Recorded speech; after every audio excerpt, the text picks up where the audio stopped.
ისევ მოგესალმებით ძვირფასო ტელემაყურებლებო და რადიო მსმენელებო.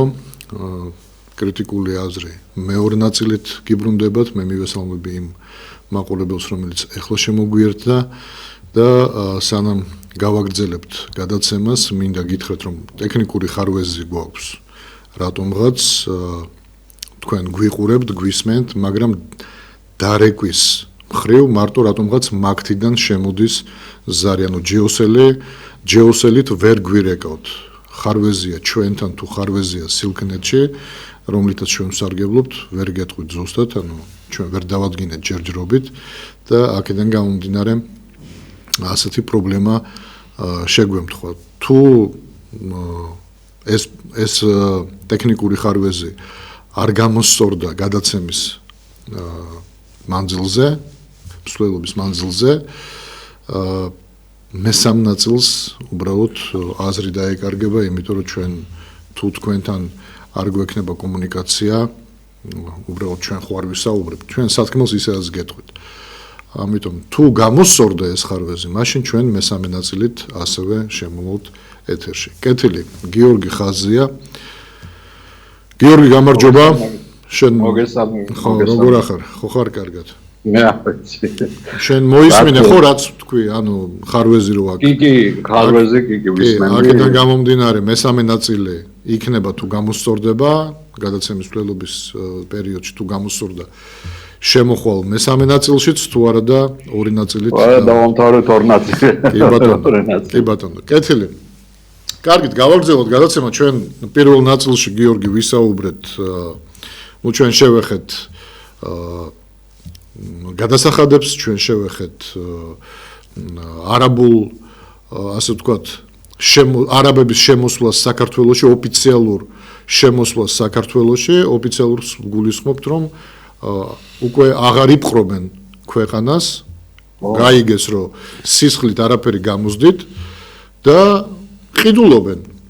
და ის ჩვენი ეგრეთ წოდებული ხელისუფლება, რომელსაც არ ვიცი ისტორია წაკითხული აქვს თუ არა, ვერ გეტყვით, მაგრამ რომ მქონდეთ წაკითხული, მართლა ისტორია გულთან ახლოს თუ რო ქონოდათ მიტანილი, მე არ მგონია, რომ რომელიმეს წაუწდებოდა ხელი იმ ხელშეკრულებაზე ხელი რომ მოეწერა.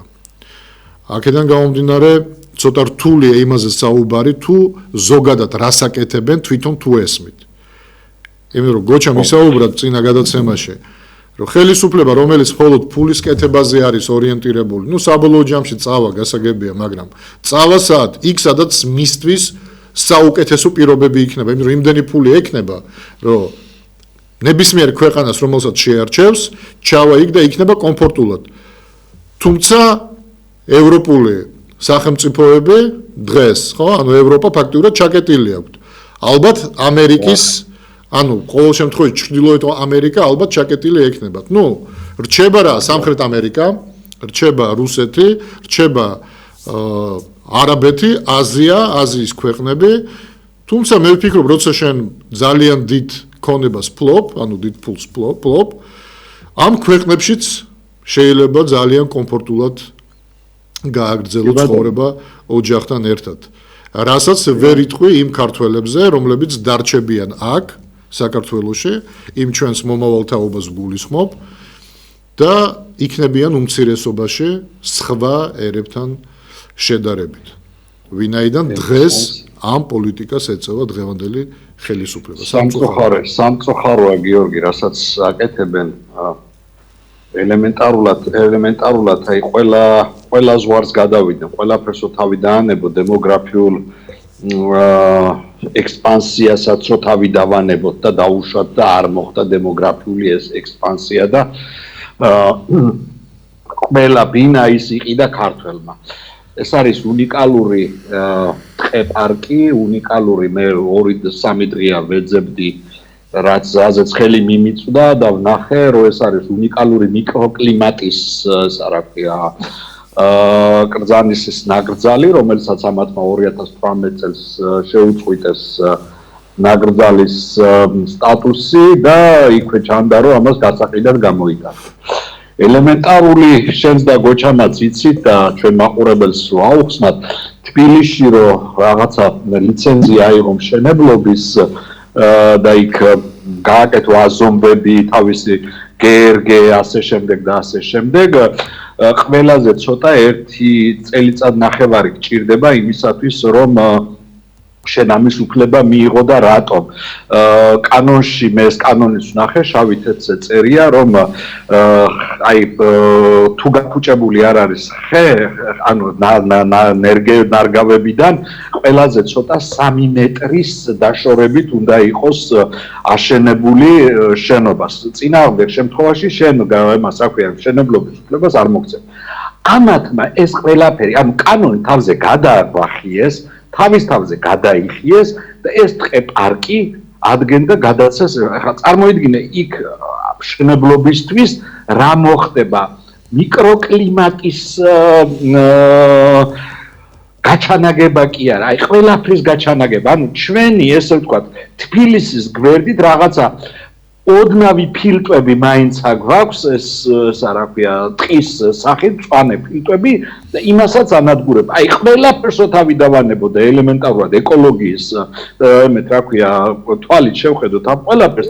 ეს არის მავნებლობა კი არა ღალატია ამას ახლა ნუ არავინ არ ვიცი ახლა სახელიც აღარ ქვია ამას არც გვარი აღარ ქვია აღარაფერი აღარ ქვია ამათმა თავარია რომ ფული იშოვნონ და შენ შვილებს, ჩემ შვილებს, ქართველებს ვინც იქ და ნებისმიერ თბილისელს და საქართველოს მოქალაქეს ის იგი მხარეს რუსთავსაც წდება კაცო ფონი ჭალაში არის ეს ფონი ჭალამდე მიდის ხო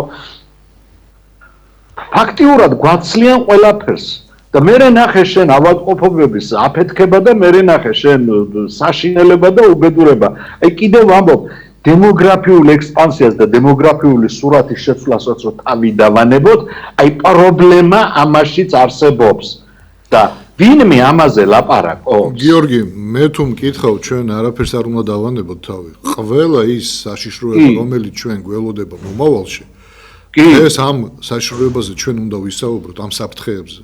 ამ შემთხვევაში მოდი ამას თავი დავანებოთ, იმას თავი დავანებოთ, რაღაც ყველაფერს თავს დავანებებთ, საბოლოო ჯამში მივიღებთ იმას, რასაც თავი. სიტყვის მასალად ვამბობ, მე უბრალოდ მაყურებელს ვეუბნები, რომ ჩვენ არაფერს არ ვანებებთ თავს და დააკვირდი. ადრე, როდესაც ვსაუბრობდით აჭარის რეგიონზე. რომ იქ ძალიან ბევრი თურქი უკვე შესულია ბიზნესმენი, ასე ვთქვათ, ბიზნესმენობს. თვითონ აჭარელი, მკვიდრი აჭარელი ამბობს, რომ კარგია, იმიტომ რომ სამსახური გვიჩდება რაღაც და ამ შემდეგ, მაგრამ იმდენს ბევრი ვერ ხვდება, გაიგე, რომ ესეც ექსპანსიაა გარკვეულწილად და საბოლოო ჯამში ჩვენ მივიღებთ ირიდენტიზმს, ოღონდ უკვე საბ-ირიდენტიზმს, ანუ ქვედა დონის ირიდენტიზმი, სადაც უკვე შენი საკუთარი ხალხი იმაზე დამოკიდებული გეუბნება, რომ არა, მე იმის მხარეს ვდგავარ და არა შენს მხარეს. ნუ ამას ყველაფერს თავი დავანებოთ. ჩვენ რომ იმის საფრთხე გქონდა და ამაზე ვსაუბრობდით, რომ შეიძლება ჩვენ დავკარგოთ აჭარის რეგიონი. თუკი მანდ უმრავლესობა თურქი დასახლდება, უმრავლესობით თუ იქნებიან, ჩვენ შეიძლება საბოლოო ჯამში ავტონომიური რესპუბლიკა თუნდაც ყარსის ხელშეკრულებითაც მათ აქვს უფლება რომ თვითგამორკვევის უფლება გააჩნია, ხო, ანუ მოსახლეობას და შეუძლია თქვას, რომ ჩვენ ვიქნებით ავტონომიური რესპუბლიკა, როგორც ვართ, ოღონდ რესპუბლიკის ფარგლებში. არა საქართველოს რესპუბლიკის, არამედ ავტონომიური რესპუბლიკის ფარგლებში. არ შეუერთდებით თურქეთს, მაგრამ არ ვიქნებით საქართველოს ფედერალური ხელისუფლების გავლენის ქვეშ. თავიდან შეიძლება ეს თქვან, ანუ ამაზე ჩვენ ვსაუბრობთ. თავიდან შეიძლება ეს თქვან და როგორც ტეხასის შტატი თავის დროზე რომ მექსიკას გამოეხო და არ უნდა შეერთებოდა ამერიკის შეერთებულ შტატებს, მაგრამ და საბოლოო ჯამში რამოდენიმე წელიწადში შეუერთდა. აქაც იგივე მოხდებოდა. გამოეყოფოდა, მე შეუერთდებოდა თქვათ თურქეთის მითის დონეზე დარჩა ტეხასელებს დღეს, დამოუკიდებლები არიან. ამერიკის შეერთებული შტატებია ჩვეულებრივი. კი, ანუ მე რას ვამბობ, რომ მე შეუერთდებოდა. ამაზე ვფიქრობდი თავიდან, რომ აი შეიძლება ეგეთ რამე მოხდეს და ეს საფრთხე არსებობს. დღეს მე უკვე სხვა საფრთხეს ვხედავ. არავის არ ჭირდება ტერიტორიის წართმევა ჩვენზე. აი დააკვირდით ხალხო, ვის რაში ჭირდება, რომ თქვა აჭარის რეგიონი წაგვართვან, ან რაღაც სხვა რეგიონი წაგვართვან. არ ჭირდებათ არავის. დღეს უკვე სახლდებიან საქართველოში. თუ მე შემიძლია დავეუფლო მთლიანად ქვეყანას, რაში მჭირდება ცალკეული ტერიტორია? თუ მე შემიძლია პროგრამა შევქმნა, რომლის შედეგადაც 40-50 წელიწადში აქ უმრავლესობა უცხოელები იქნებიან, ეს იმას ნიშნავს, რომ ქვეყანა უკვე ქართველებს არ ეკუთვნის და რატო ვიფიქრო რაღაც რეგიონზე, როცა შემიძლია მთელი ქვეყანა ჩავიგდო ხელში. აი ამის საფრთხის წინაშე ვდგევართ ახლა, ამ ქალაქების აშენებით და ამ სოფლების აშენებით. და ამაზე დაფიქრდით ხალხო. ერთს დავამატებ. გიორგი, ესე იგი, როგორი მდგომარეობა იცი, ეს არის ბუნებრივად ესე ლაგდება. კონკურენცია უკვე მე ირანისტი ვარ, თავში სპეციალობით და მინდა არ მინდა მქონდა ხოლმე ყოველთვის ურთიერთობა იმ დონეზე, რა დონეზე შემეძლო, ვთქვათ, ირანელებთან. და ირანელები ამას მეუბნებოდნენ, რომ გაუძალითო თურქებსო ნუ გეშინიაო, იმიტომ რომ ისინი ხო ისტორიულად თვლიან, რომ საქართველოს ყოველთვის იყო მათი გავლენის ქვეშ და გარკვეულწილად თვლიან, რომ კონკურენტი მან თურქი ყავთ ახლა. თურქი ყავთ, რა ქვია, რომელიც შემოდის. ახლა არაბიც გამოჩნდა. არაბმაც იფიქრა, თუ ქართველები ჩვენ თვითონ არ შევქმნით იმ გარემოს, სადაც ყველაზე მეტი კონკურენტ უნარიანი ჩვენ უნდა ვიყოთ ყველა დანარჩენთან მიმართებაში, მაშინ ისინი თვლიან, რომ შენ თუ შენსაც არ იცავ, მაშინ მე მაქვს ჩემი ინტერესი დასაცავი. ასე რომ მაგ აზრის ჩემი ამბიცია. ხო, ჩემი ამბიცია მაქვს. გოჩი, გააგზელებ. არა, ესე არ თვლიან, რომ შენ თუ შენსაც არ იცავ. შენსაც არ იცავ, გაიგე, მე შემოვიდა. მაშინ მე შემოვიდა რა. და მე მაქვს უკვე რა საჭიდაო და სხვათა შორის ებრაელებმასთანაც მომიწია, რა ქვია, ურთიერთობა ახლა იმისგან გამომდინარე, რომ ირანელებთან მქონდა, მე ჩვეულებრივი რამეა, მათ შორის დაპირისპირება და ებრაელებთან როცა მქონდა კიდევაც ურთიერთობები, ისინი ამბობდნენ რას, რომ ბიჭო, ჩვენო გაიგეთო, რომ ჩვენო იმიტომ გვინდა საქართველოს დამოუკიდებელი და ძლიერი იყოსო, რომ ხვალ ირანმა არ ჩაყლაპოს, რომელიც ჩემი მოწინააღმდეგეაო. არ ჩაყლაპოს ზეგ თურქმა, რომელიც ასევე ჩემი მოწინააღმდეგეა. ანუ რეალურად თუ იმათმა შეხედეს, რომ შენ ამას არ იცავ და არ აკეთებ, მაშინ ის თვითონ ერთვება და თვითონ იწყებს თავისი ინტერესებით, თუმცა ამის დალაგებას იმის არ იყოს რუსების ინტერესიდან ზარი შემოვიდა. ანუ ეს ზვიფასია ჩვენ თითოეული მოქალაქე. შემოუშვით. მოგესალმებით, პირდაპირ ეთერში ხართ, ისაუბრეთ. ძალიან მნიშვნელოვანი თემაა გიარა და ეს თემა ეს სამგაიგოს ყველიდან აპარატი რა ძელი ტელევიზორი იქნება თუ აქცია ამაზე საუბრით და ამაზე ზონის გარეშე არ უნდა იყოს რა და აი ბატონი გიორგი ახსენებდა ეთოლოგიურადაც გამზიანებელია და ამ მიმართულებით მინდა დავსვა კითხვა არის ძალიან სულიერ აი რა უყურებ ევროპაში იმდიდარე მოვლენებს ხო რაღაც რომელში განსხვავდება რომელიღაც ლიდერი იცის ამ გლობალიზმის და ფაშიზმის წინააღმდეგ და ევროპული მაგალითად მაგრამ ამას მეც უყურებ ევროპელზე იყო რა მანდ ამ შეიძლება სადიყო კადრები იყო გამოდის აქცია გამოდის აქცია მეურეჩი და ყავიათ ხელში ტრანსპორტირებული ბუდაპეშტი გახდა მინიტუბაი და იქაც რაღაც აღლების სინახმეჭე შენობების აღმართონ მიდიდარეობს დუბაი ძამეინე ბუდაპეშტია საუბარ ხო ამას ქალაქზე ერთი და აი რატომ არის ის პოლიტიკოსები რომლებიც პოზიციონირება როგორც კონსერვატორები პრეზიდენტები ნაკლებურად ელოდებიან ეკოლოგიას ქალაქების დიესასეს და აი მაინტერესებს ლეპენის დამოკიდებულება რო არ ვიყოთ აი რა არის ლეპენის დამოკიდებულება პლანეტ პოლიტიკის მიმართ ეკოლოგიის მიმართ და აუცილებლად ურბანისტული თემების მიმართ აი კორპუსომანია მესმისი არ იქნება პარიზში თბილისში და ბათუმში რა მაგრამ რაღაცა აი და გადახრები იქნება სავარაუდოდ აი ლეპენს როგორც დამოკიდებულება აქვს იერ სახისთან და თვითყოფადობასთან ურბანისტულ ყოფადობასთან მიმართებაში ეკოლოგიასთან მიმართებაში თუ შეიძლება ფორმულად მაინტერესებს რომ ვიცოდე ქალი კონსერვატორების დამოკიდებულება ამ თემის მიმართ რომელსაც მაინტერესებს თვითმყოფადობა სადაციან არც ერთი კონსერვატიული ძალა ჩემს სამწუხაროდ საქართველოში არც ერთი კონსერვატიული. არა, არც ერთი კონსერვატიული ძალა ნაკლებად ყოველ შემთხვევაში თუ სუნთლად არა ყურადღებას არ აქცევენო ეკოლოგიას და თქვათ ამ ურბანისტული იმის განვითარებას, მწვანე სისტემის განვითარებასო. ამას გულისწყვილით მესმის რომ ამბობს ეს ადამიანი, მაგრამ სინამდვილეში გინდა ლიბერალი იყავი, გინდა კონსერვატორი იყავი, ეკოლოგია ყველასთვის ერთ და იგივე პრობლემატიკაა სინამდვილეში. აგერ გიორგი ამბობდა რომ ფილტვებიო საქართველოსიო ხო მწანიზე როცა მიდიოდა ლაპარაკი. ჯერ ისედაც გაიფსო აი საფრანგეთი სადაც გიორგი ცხოვრობს, იმდენი მითი კიბოთი დაავადებული ჩადის საქართველოში და კითხვას ვავენ. უკვე სადღაც ატომურ რეაქტორთან ცხოვრობთ საჯანდაბაში ხართ, რომ ამდენი ადამიანი რატოა პროცენტულად რომ არის დაავადებული და ჩამოდის თქვა ჩვენთან სამკურნალოდ, ხო? ანუ რეალურად სპეციალური პროგრამა შექმნეს ქართველებისთვის, გოჩა. ქართულად აწერია ხო რაღაცეებს, რა ქვია, რო შედიხარ, იმიტომ რომ იმაში, რა ქვია, ექიმებთან რომ მიდიხარ ამ იმაზე, ქართული წარწერები გაჩნდა უკვე ამ მდგომარეობაში ვართ, ხო, მისული. და რასაკვირველია, რასაც თქვენ ბრძანებთ, რამნიშნ კონსერვატორსაც იგივე პრობლემაჭი აქვს. ავამტყოფობამ არ იცის პოლიტიკური ისა, რა ქვია, იდეოლოგიურად რომელ მხარეს ახარ, ხო? ეს ყველას პრობლემაა. ურბანისტიკა პრობლემაა, იმიტომ რომ იმისი არ იყოს კაცო წყლეთი თანდათანობით ერთ-ერთი ყველაზე იმად ითვლებოდა, იმიტომ რომ სუფთა იმდენი საფრთხე შენდება და ის მწვანე ისე გაიკაფა, რომ უკვე თავის აზრს კარგავს. ქალაქსაც ეს ემართება. თბილისი სწორედ იმიტომ იყო კარგი, რომ ეკოლოგია სუფთა იყო, იწმინდებოდა მტკვრის ხეობას, სუფთა ჰაერი შემოქონდა. ავლაბარი თაწმინდა ვერა ითვლებოდა კარგად, რატო? იმიტომ რომ ჰაერი ჯანსაღი იყო. დღესდღეობით ხო საშინელება ხდება ხო ჩვენ ქალაქში და მერე ფას დაკარგავს ეს ყველაფერი. ხო ამას რასაკვირველია ყურადღება უნდა მივაქციოთ. ისევ ზარია, ან გამოსწორდა სიტუაცია, ან ადამიანები სხვა გვირეკავენ შემოუშვით ზარი ეთერში. ისაუბრეთ პირდაპირ ეთერში ხარ.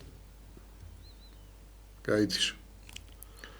ასე რომ გიორგი დაამატა შენც, იმიტომ მე ვფიქრობ რომ კი ნაკლებად არის ხოლმე კონსერვატიულ ფრთაზე ნაკლებად აქცევენ თითქოს ყურადღებას ამ ეკოლოგიას, უფრო მემარცხენეებმა დაიჭირეს მწვანე ასე ვთქვათ პოლიტიკა, მაგრამ ეს სინამდვილეში ერთი და იგივე პრობლემაა და მე ვფიქრობ არანაკლებად უთმობთ ხოლმე ჩვენს ყურადღებას და იცი რა, როდესაც ახლა შენ ევროპაში და ამერიკული დემოკრატიით ცხოვრობ, იქ გადანაწილებულია ესე ვთქვათ, ესა რა ქვია, პარტიებს შორის პარიტეტი და პარტიებს შორის სტრატეგიები, ხო? ეხლა კონსერვატორი მაინცა და მაინც იმაზე აღარ ნერვიულობს ეკოლოგიაზე, იმიტომ რომ იმედი აქვს იმისი, რომ ამისთვის არსებობს აგერ ეს დაჯგუფება, კი ბატონო. კი, ეს დაჯგუფება არსებობს, რომელიც ძალიან კარგად ართმევს თავს ამ ყველაფერს და იმიტომაც არის შექმნილი ეკოლოგიური ეს. სამწუხაროდ ვერ გავაგებინეთ ჩვენ სამომრჩეველს ზოგადად, ეგე რომ იმიტომ არის საჭირო რამოდენიმე პარტია პარლამენტში, ანუ ეს მულტიპლურალიზმი საჭიროა პარლამენტში, იმიტომ რომ ზუსტად ყველა პარტიას რაღაც პასუხისმგებლობა აქვს რაღაც თემაზე და ეკოლოგიაზე ეს რა ქვია, კანონპროექტს კონსერვატორი ვერ დაწერს, ვერ სოციალისტი ვერ დაწერს ამას, ხო? ამისთვის არსებობს ეკოლოგიური პარტიები, საფრანგეთში რამოდენიმე არის, ევრომწვანეები არიან, ფრანგი მწვანეები არიან, რაღაც მწვანე ალტერნატივა და ასე შემდეგ და ასე შემდეგ, ასეა ევროპის ნებისმიერ ქვეყანაში. ეხლა ძირითადად სოციალისტები და კონსერვატორები არიან კონცენტრირებული იმაზე, რომ აი ფისკალური პოლიტიკა როგორი იყოს, ეკონომიკაზე რა ის იყოს, იქ ჭიდილია ხოლმე საგადასახადო სისტემებზე, როგორი უნდა იყოს სახელმწიფოს როლი. ეს კონსერვატორების და სოციალისტების ეს არის, ვთქვათ, ხო? დანარჩენი მე იქ ეკოლოგიაზე იმას თავისი სპეციალისტები ყავს და ეხლა კონსერვატორებმა და ულტრამემარცხენები ადამიანის უფლებებზე არიან გათვლილი და ასე შემდეგ და ასე შემდეგ და ჩვენ საქართველოში სამწუხაროდ ამას ვერ მივაღწიეთ და ვართ ასე ხა ნუ ჩვენ პატრიოტა ჩვენ გიორგი უკაცრავად თვითკრიტიკით ვარ დაკავებული. ანუ ჩვენთან მიგვაჩნია ეს საბჭოთა პერიოდის ის რო იყო თვითკრიტიკა. რა თვითკრიტიკა, კაცო, თვითკრიტიკა კი არა, იმიტომ არსებობს ის პოლიტიკური ძალა, რომ იმან უნდა გამაკრიტიკოს და აქ ხო ხედავთ კორუფციას ჩვენ თვითონ ვებძვით. ჩვენ პრემიერ-მინისტრს ჩვენ თვითონ ვიჭერთ. შეკაიდებენ პრემიერ-მინისტრი რომ დასაჭერი გაგიხდება. იქ ხელისუფლებაში როგორ ჩები საერთოდ? აქ მიაჩნიათ არაუშავს, კარგია. არა და სულ რაღაც 6 წლის წინ მე ახლა არქივ რაღაც ფოტოს ვეძებდი Facebook-ზე და არქივმა ამომიგდო რომ კობახიძე თურმე ტრაბახობდა 6 წლის უკან. რომ ჩვენო რაღაცა კვლევების მიხედვითო მე-6 ადგილი გვიკავია მსოფლიოში როგორც არაკორუმპირებულ ხელისუფლებას, ხა. აი ამ დროს თუ მაშინაც მე შენ გიორგი და ჩვენ და ჩვენი პარტია ვლაპარაკობდით რომ ხალხო კორუფციაში იხჭობა ქვეყანა ხო არ არსებობს ბიზნესმენი რომელსაც თავისი წილი არ კონდეს სადღაც თავისი ბიზნესი არ კონდეს თავისი ბიძაშვილ-მამიდაშვილობა არ ყავდეს დასაქმებული ხო აი სულ მაგაზე ვიცინოდით ხოლმე კიდეც რომ ესე იგი რაღა როგორც კი ის გახდა პარლამენტარი იმ წუთში გამოუჩნდა მის ნათესაობას ბიზნესს არა ქვია ნიჭი ხო აი სამწუხაროა ხა კოჩა შენ 2 თუ 3 პარლამენტის წევრი იყავე არა უნიჭო ვარ მე ვიდა ესეთი უნიჭო რა იღარ მორეგი მაგაზოში ამდენი ხანია მაგაზები ვარ ლობია ზაგე მე მგონი პარლამენტარობის დროს უფრო დაგარგა ბიზნესები გიორგი ითვლებოდა პარლამენტარობდა პოლიტიკა ცნობილი ქართველი ეს რა ქვია ბიზნესმენი და ახალგაზრდა მილიონერი სადღარი მილიონერი და ამათმა იშოვნეს აი ყველაფერში წილში არიან ტიპები რა აბა გვაქვს ეს მოცემულობა რა გინდა როქი ზარია ეთერში ისაუბრეთ მოგესალმებით გამარჯობა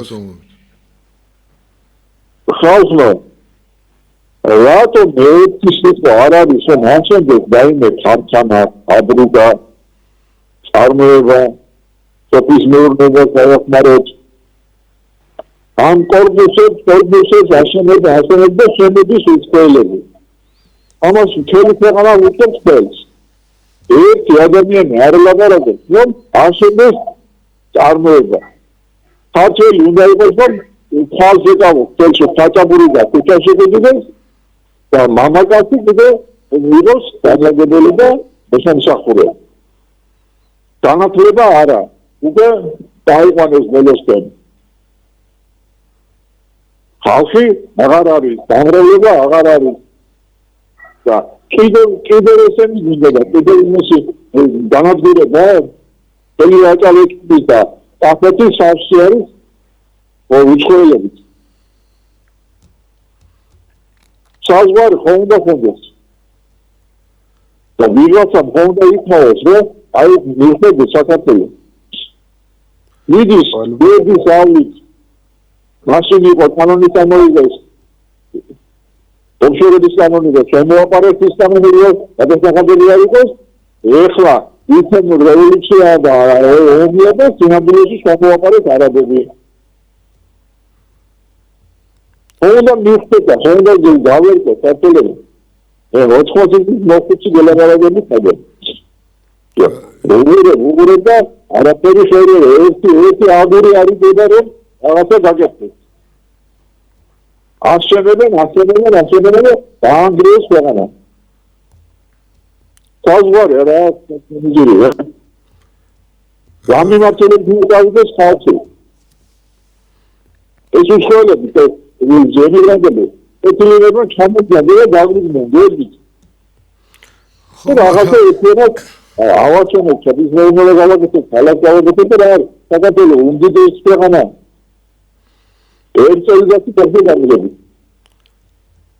ერთ წელიწადში ცოტა რთული იქნება თუმცა გეთანხმებით იმაში რომ რასაკვირველია პოტენციალი დიდი აქვს მაგრამ ემიგრანტები რო ჩამოვიდნენ აქ ვინც ავართ ხო ისინი ხო ყველანი მაგრად დასაქმებულები არიან სახელმწიფო ხო ეხმარება და ხო აძლევს იმას აი ჩვენ საუბრობთ მიშველეობა განძრია ხელდა გისელია აბა ხელის განძრევა რო შველოდეს კიდე ხელის გასანძრევის საშუალება უნდა მოგცე რომ ხელს რო გაანძრევ შეიძლება მოგატეხონ ის ხელი რა ქვია მე ხომ დაგფირმე რომ ასკარხანა გაგიშენებსო სადაც ეს ასკარხანა აი ვინც დაგფირდა დავიწყე მე შევახსენოთ გადამა დავიწყე შევახსენოთ კი არა კიდე გეუბნებით აი გამიგეთ სწორად მე ადამიანი არა იმათ თავი დავანებოთ მივადგებით მე რა იმას რომ არაკეთებს ხო უნდა დააუყენო საკითხი წადი რა მაშინ სახში, მაგრამ როგორც კი ამას ვაყენებთ ამ საკითხს, მე აბა სახში ესენი რო წავიდნენ, აბა ვინ უნდა მოვიდეს და აგერ საუბრობდით კი არა,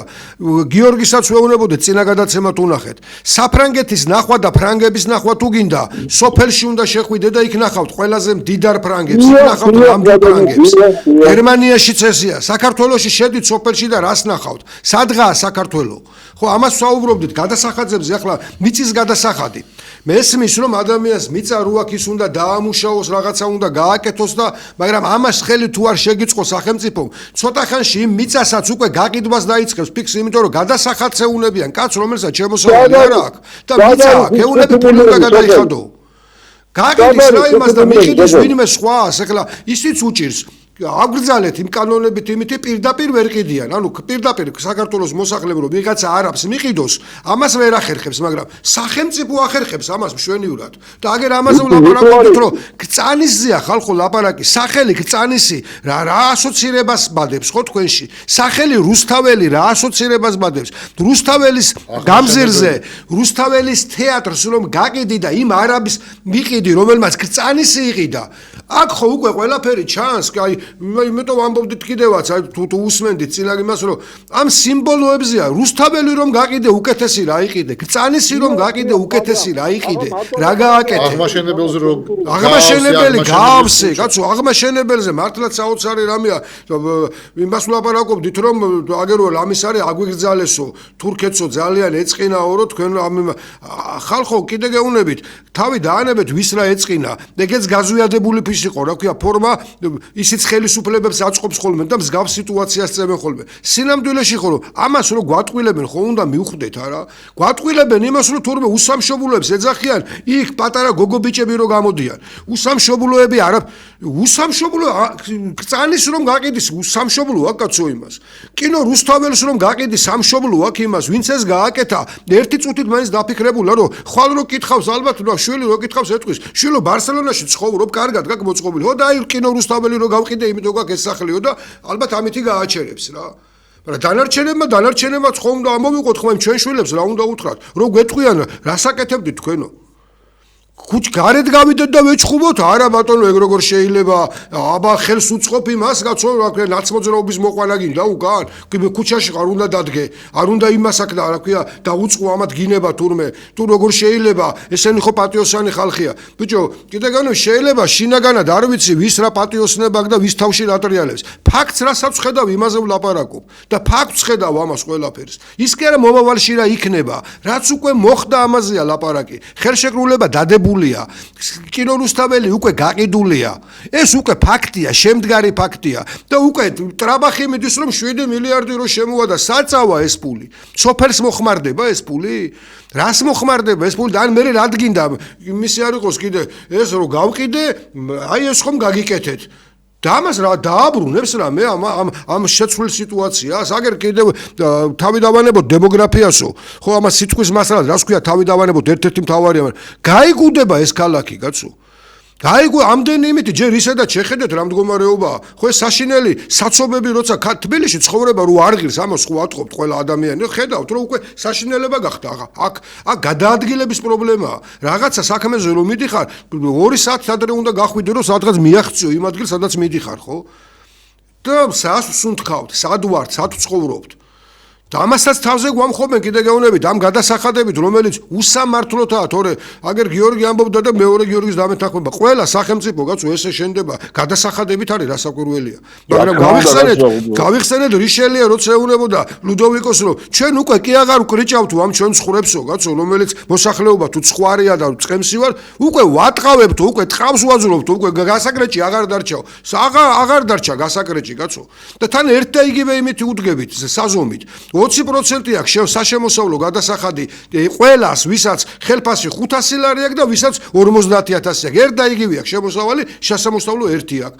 გადასახადები ასევე, ერთი გადასახადი აქვს სულ ყველას ერთ დიფერენცირებული ვერ გავაკეთეთ, სამართლიანი ვერ გავხადეთ. ამას ვსაუბრობთ, ამას ვამბობთ და მე ვიღაც ეძახის, თქვენო ამ თემებზე არ ლაპარაკობთ, ლაპარაკობთ.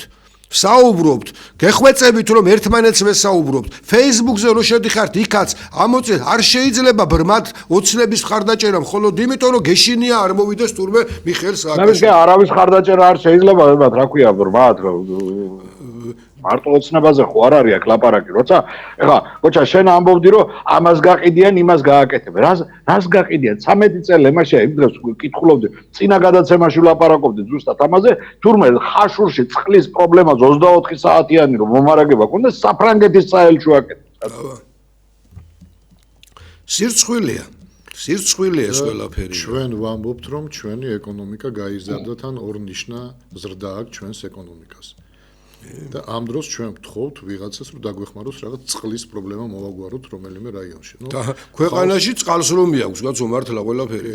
გაბა წყლით რო ვართ ცნობილები მსოფლიოში და ეხლა ადამიანს ხო უნდა ესმოდეს თუ ხელისუფლება თავს ვერ ართმევს, არ აქვს მნიშვნელობა კარგია მომწონს, არ მომწონს. ამას არ აქვს მნიშვნელობა შეუძლია თუ არა ქვეყნის მართვა.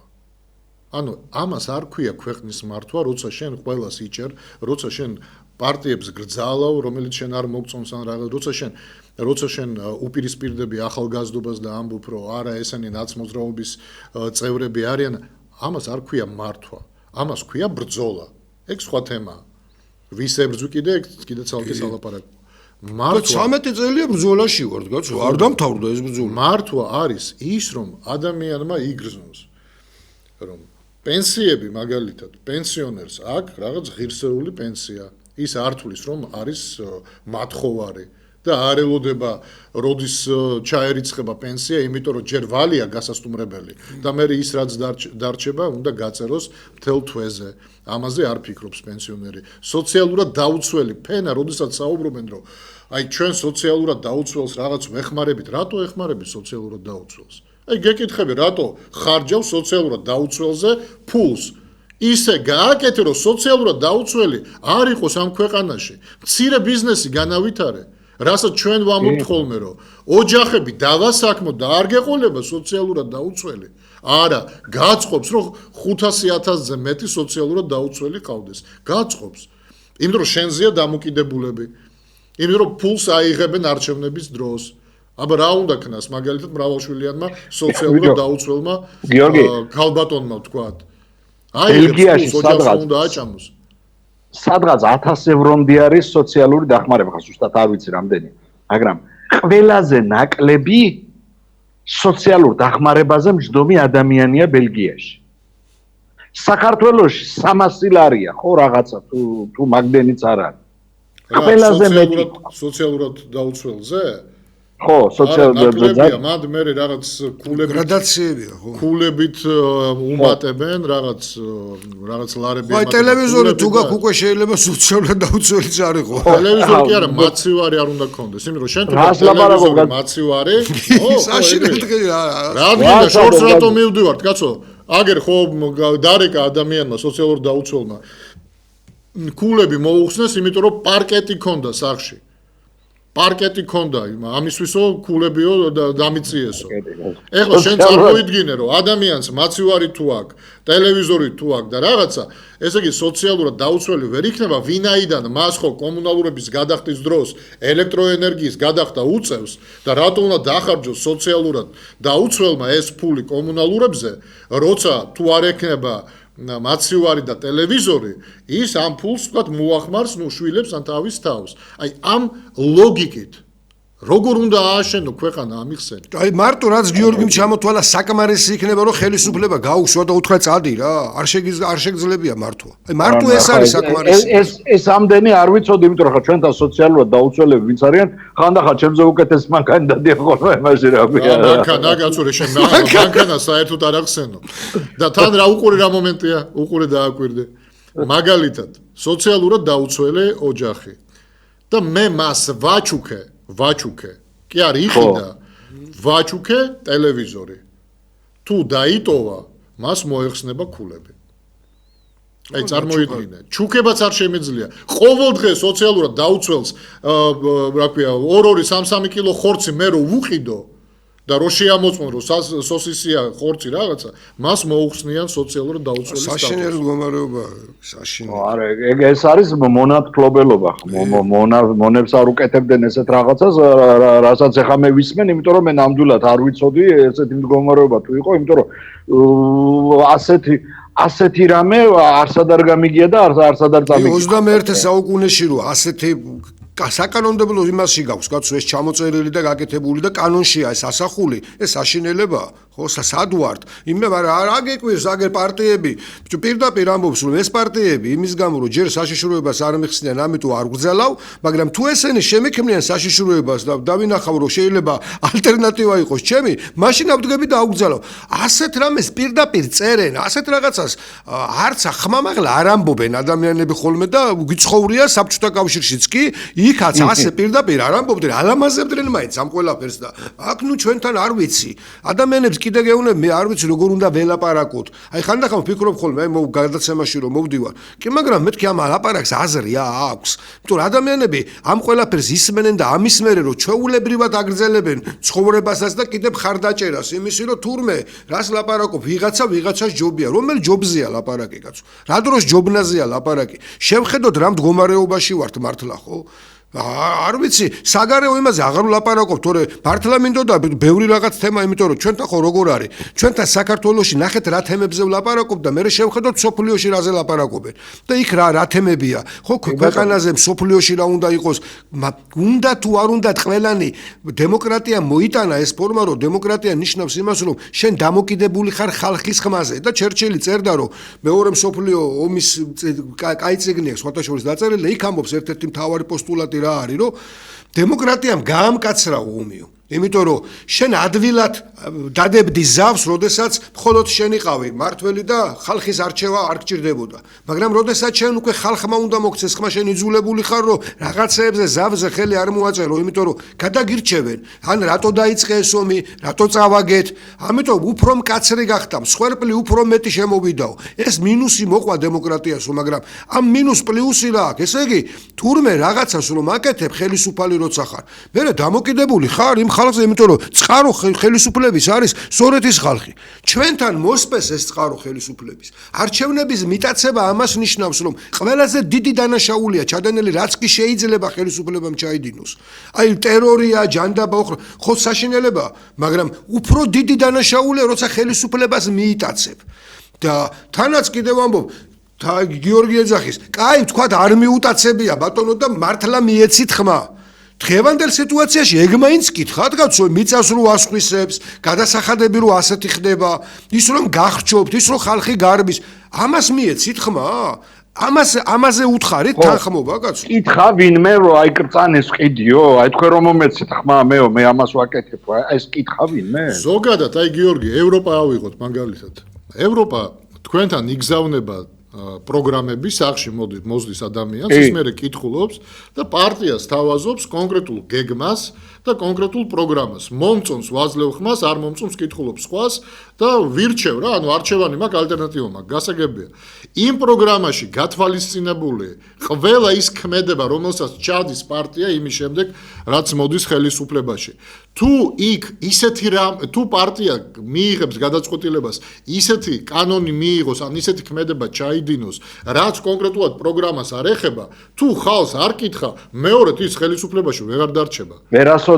ვერასოდეს ვერ მოვა. ჩვენთან როგორ არის? ჩვენთან აბა მე თუ წავალ ნაცი მოვა, ხალხმა ამისთვის აირჩია, ეხლა მიწას გავყიდი, იმიტომ რადგან მე არჩეული. სულ რომ მართლა არჩეული იყო, მიწის გაყიდვის უფლება არ აქვს ხალხმა. ჯერ არ დაბადებულ მოქალაქეებს, იმ ქართველებს უყიდი, ხო, იმ საქართველოს მოქალაქეებს უყი, ვინ მოგცა ამისი უფლება, კაცო? შენ შეიძლება მართლა ხელისუფლება დროებით 4 წლით ვიღაცამ ჩაგაბარა რაღაც. და შენ ისეთ ქმედებას როჭად იყავ, რომელიც 4 წელიწადს კი არა, 40 და შეიძლება საერთოდ ყოფნა არ ყოფნა დაუждდეს ქვეყანას. ასეთ გადაწყვეტილებას როგორ იღებ? ასეთ გადაწყვეტილებას თან მარტო იღებ. ის კი არა საკონსტიტუციო უმრავლესობა მინდა რო ამბობ, ხელისუფალი რო ხარ და ამას რო იძახი, უკვე ცუდად არის საქმე, ଉପეა გადასაყენებელი ის ხელისუფლება, რომელიც ამბობს, რომ მე საკონსტიტუციო უმრავლესობა მჭირდება. ანუ ვერ მიიმხრო ვერავინ, კაცო, და გინდა რომ რაღაცა ცვლილებები გააკეთო, ისეთი, რომელიც შეიძლება კრიტიკული აღმოჩნდეს ქვეყნისთვის და შეიძლება საცოცხლო მნიშვნელოვანი იყოს, რაც ვართ კიდევაც. მართლა ვარ საცოცხლო მნიშვნელოვანი საკითხები წყდება კაცო ჩვენს ამაზე მეტი საცოცხლო მნიშვნელოვანი რაღა უნდა იყოს გოჩა ეხლა არ ვიცი მე გუშინ დავწერე კიდეც რომ დავით გარეჯზე გამოვარბოდით და გარეჯი საქართველოა ვიძახოდით და მათ შორის მეც და შენს და ყველანი ჩვენ და ეხლა კრძანისი რა საქართველო არ არის სხვათა შორის დავით გარეჯზე მინდა უთხრა მაყურებელს რომ ჩვენ რო იქ ვატარებდით აქციას პატრიოტთა ალიანსი გახსოვთ თქვენ რომ ვატარებდით აქციას ხელისუფლება გთხოვდა რომ აი არ გინდა თუ ესო აი კი სერიოზულად შეიძლება გამწვავდეს სიტუაცია აზერბაიჯანთან და რაღაცა ჩვენ ვალაგებთო დიპლომატიურადო და პირობას გაძლევთ რომ სამ თვეში ეს ტერიტორია ისევ სტატუს კვოს დაუბრუნდება და ისევ ქართველების ხელში იქნება. აი ეს გვითხრეს პირდაპირ გეუბნებით არუმალავ, ეს გვითხრეს რომ არ გინდათ ჩვენ წამოვედით მშვიდობიანად წამოვედით ყველაფერი სამ თვეში გავიგეთ რომ ოფიციალურად დაუკანონდა აზერბაიჯანის მხარეს. აი ახლა ისმის ახლა გიწა ამის მერე ადგა ეს რომ ჩავუთვალეთ, გავუტარეთ აგერ გწანისიც გაყიდა. ხვალ რა ვიცი რა დარჩა გასაყიდი, კიდე გაყიდის რამე. სვეტი ცხოველი შეიძლება გაიყიდოს, კაცო, დიდი ამბავი იქნება და კარგი ინვესტორი შემოვიდეს რა, იქნება აღმოჩნდეს ვინმე რომ სვეტი ცხოველი დიდ ფულს თუ გადაიხდის, აბა რა სიზავ, კაცო. არ ვიცი. სვეტი ცხოველი არის, რომ მცხეთა გაიყიდოს, რა მოხდა მერე, კაცო? არაფერი არ მოხდება. თუ ისტორიული ამხელა ისტორია ეს არის, კაცო, არმაზის ციხე გაგერ არმაზის საგაკრა. გასაგებია, რა მოხდა მეთქი, რა გონიო არ არის ისტორიული? რა გონიო ნანაკლებად ისტორიულია? თუ რა ხდება? ამაგაზე მეტი ისტორიული რა არის? ორი ისა რა ქვია, ქრისტეს ორი მოწაფე არის დაგძავლილი გონიოში. მაგაზე ისტორიული არ არის, რა შეუშალა ხელი ისტორიამ თუ რა? ანუ საერთოდ იციან რომ ისტორიულია, ვინმე ელაპარაკებოდნენ ამ თემაზე. ან კწანისის თემაზე ვინმე ელაპარაკებოდნენ? არა. მიიღეს ორმა სამმა კაცმა მიიღო გადაწყვეტილება. იმაზე რომ კატასტროფა შეიძლება გამოიწვიოს, ეკოლოგიური კატასტროფა შეიძლება გამოიწვიოს, თქვა მშენებლობა დამიჯერეთ, ეს აქტი ჯერ არ უდევთ. და ზოგიერთს მაყურებელსაც გონია რომ ეკოლოგიური კატასტროფა რა არის, იცი? თუ ქიმიური ქარხანა აშენდა და წყალში იღვრება ეს ქიმია რაღაცა და ადამიანებს კიბოდა რამე ემართება და აბა არა ხალხო ასე არ არის. მიდით მოდი ჩვენ მთლიანად ყველა ხე მოვსპოთ რაღაც ტერიტორიაზე. დროთა განმავლობაში ფოტოსინტეზი იწევს იქ. თვითონ ჟანგბადი იცვლება, ანუ ეს თვითონ ეკოსისტემა იცვლება იმ ადგილას და მერე ადამიანს ემართება ის დაავადებები, რომელიც მანამდე არ ქონდა, სანამ ის ცხოვრობდა იმ გარემოში, რომელიც მისთვის და ორგანიზმისთვის რომელშიც მიჩვეული იყო. და შენ დღეს მეუბნები რომ კაცო ჩვენი ხო არ ვაშენებთ რაღაც ქიმიურ ქარხანას რისი გეშინიათ ან ის რა ქვია რა ეკოლოგიური კატასტროფა უნდა გამოიწვიოს იქ სოფლის აშენება და ადამიანები წყნარდებიან რომ მათ ხო არ ესმით რომ ეკოლოგიური კატასტროფა მაინც და მაინც ქიმიასთან და ქარხანასთან არ არის დაკავშირებული და დღეს ამით სარგებლობს ხელისუფლება სამწუხაროდ და ადამიანებს კიდევ ერთხელ ვამბობ დღეს გონია რომ თუ ხელისუფლება წავა ვინ უნდა მოვიდეს კაცო, სულ არავინ არ მოვიდეს. უკეთესია, იმიტომ რომ არ გაიყიდება, თუ არავინ არ იქნება, არც მიწები გაიყიდება, ხალხო. ჩვენი დრო ამოიწურა მეორე ნაწილის და მე ვფიქრობ მესამე გავაგრძელოთ, ხო? გავაგრძელოთ, ხო. საინტერესო იყო, გიორგი თუ არ დაგვეღალა. გიორგი, შენ თუ თან მესამე ნაწილში ძალიან საინტერესო საკითხი განვიხილოთ, ეს არის ხვალ ევროკავშირი, ევროკომისია გამოაქვეყნებს საქართველოს მიმართებაში საქართველოზე ანგარიშს და იქ რა წერია ძალიან ცუდი რაღაცები წერია მათ და გამიხილოთ რაც შენ უკვე კულუარულად გაიგე ხო? კი კეთილი მაშინ ცოტა ხნით დაგემშვიდობები ძვირფასო მაყურებელო და აი მესამე ნაწილში ბატონი გიორგი ფოფხაძე გაგვაცნობს იმ რთულ მდგომარეობას რომელიც ჩვენ გველოდება სავარაუდოდ უახლოეს მომავალში დროებით